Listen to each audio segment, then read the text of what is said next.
Assalamu alaikum wa rahmatullahi wa barakatuhu, mes frères et sœurs. Alors, beaucoup de gens, ils me posent cette question-là. Pourquoi est-ce que les affectations mystiques se multiplient de jour en jour ici en Afrique? Je suis votre frère, Oustaz Zakaria, PDG de la maison Roqiya Fadlilullah. Donc ici, nous soignons les affectations mystiques, les problèmes de sorcellerie, les problèmes de djinn et le mauvais œil. Donc cela aujourd'hui, ça se multiplie. C'est-à-dire chaque jour, on voit d'autres sorciers, d'autres personnes qui rentrent dans la sorcellerie, d'autres personnes, beaucoup de personnes qui apprennent la sorcellerie et qui pratiquent la sorcellerie pour nuire aux gens. Alors pourquoi est-ce que ces affectations-là se multiplient chaque fois?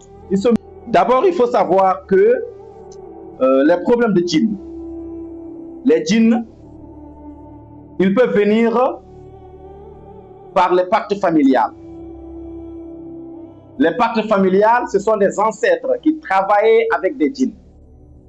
Ça peut être les ancêtres de la première génération, deuxième génération, troisième génération, ainsi de suite. Qui travaillaient, qui pactisaient avec les djinns, les shayatines. Donc ces djinns-là, puisque les djinns, ils peuvent vivre pendant des milliers d'années. Et l'être humain, bon, il peut vivre pendant 100 ans ou 100 ans et quelques, mais après il meurt. Maintenant, ces djinns peuvent vivre pendant 1000 ans, 2000 ans, 3000 ans, ainsi de suite.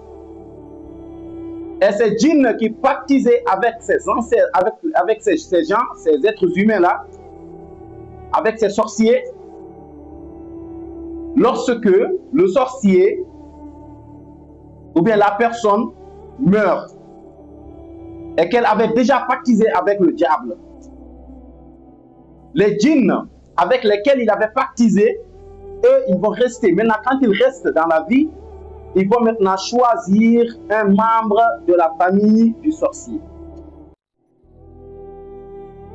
Ça peut être son petit-fils, sa petite-fille, ou ses arrière petits-enfants. Donc, lorsque les djinns ils restent dans la famille, ils vont choisir dans la famille une personne ici qui a beaucoup d'opportunités dans la vie, qui aura beaucoup de connaissances dans la vie, qui aura beaucoup de chance dans la vie. Donc les djinns là, les shayatines, ils vont le choisir. Parce que shaitan, il ne peut pas quelqu'un qui ne vaut rien. Donc la personne qui a plus de chance, d'opportunités, donc ils vont le choisir, ils vont la choisir. Et ils vont commencer à venir dans ses rêves pour lui montrer des choses.